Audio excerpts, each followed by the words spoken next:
Are you serious? Are you serious, guys? Get some coffee. We're traveling, headed to Pennsylvania, but I want to stop and get you up to speed with some of the things that are going on. Of course, we're praying for the people of Puerto Rico that are still suffering in that nation, in that island, U.S. territory of Puerto Rico.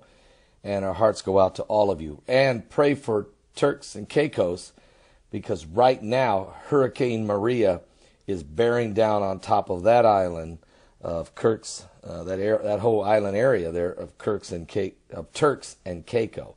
Now, earthquakes, we know, are something that people have to be always aware of.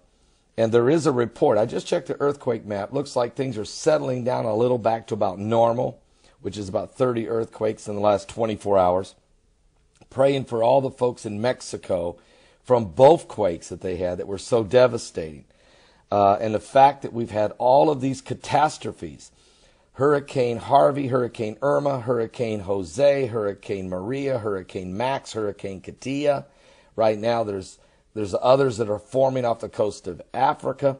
And, of course, the two major earthquakes in Mexico and the two solar flares that erupted on the sun, Kim Jong-un threatening World War III, wildfires that burned out of control in the West Coast and in Canada. I mean, all of these things have happened since the solar eclipse of August 21st, 2017. We're still in the 40-day, that today is day 32 of the 40 days warning of that solar eclipse, the 40 days of repentance. And you have to start thinking about earthquakes again, because Jesus said there would be earthquakes in diverse places. So there's a report out today from Yahoo News on the cities that are the most overdue for a catastrophic earthquake. What cities in the United States are most at risk? The likelihood that the United States will see a catastrophic earthquake within the next 30 years is very high, and I'm going to say a whole lot higher than sooner than 30 years. It's not just the West Coast that's at risk either. Seismologists have warned that the United States is overdue for an earthquake because of a catastrophic one has not occurred in the U.S. since 1989. I remember that. That's when that earthquake killed at least 63 people in California during the World Series in San Francisco and Oakland area. Now, the U.S. it's been the most destructive earthquake the U.S. has ever seen was a 7.9 earthquake, the Great San Francisco earthquake of 1906, which killed an estimated 3,000 people. According to the agency, as more years have passed without earthquakes, the pressure is building along certain fault lines as these tectonic plates try to shift, including the Pacific Northwest and California. Earthquakes, which occur when two Earth surfaces move against each other, are typically difficult to predict and impossible to prevent.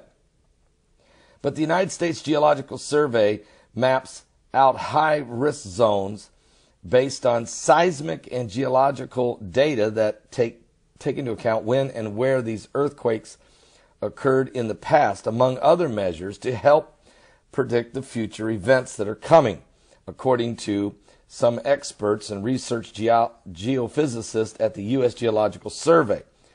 And there are hot zones, folks.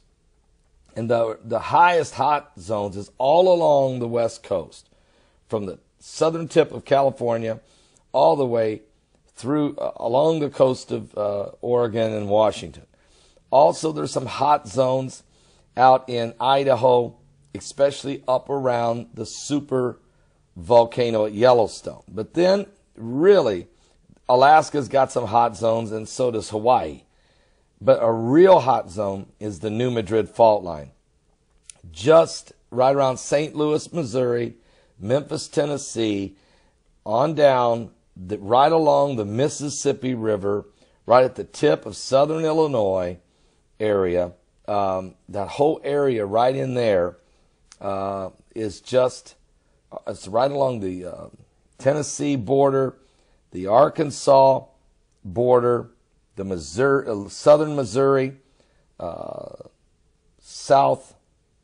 southwestern border of Kentucky, southern Illinois, southern Indiana, right there. New Madrid is the most hottest spot over Overdue. And also, there's a little spot over in eastern Tennessee in the Appalachian Mountains that's Overdue, and also over in South Carolina, near the coast, there's a spot right there that's Overdue. So, and then there's a little bit in Colorado, and there's some of those, but that's where the zones are right now, that according to the U.S. Geological Survey, those are the areas that they are most overdue.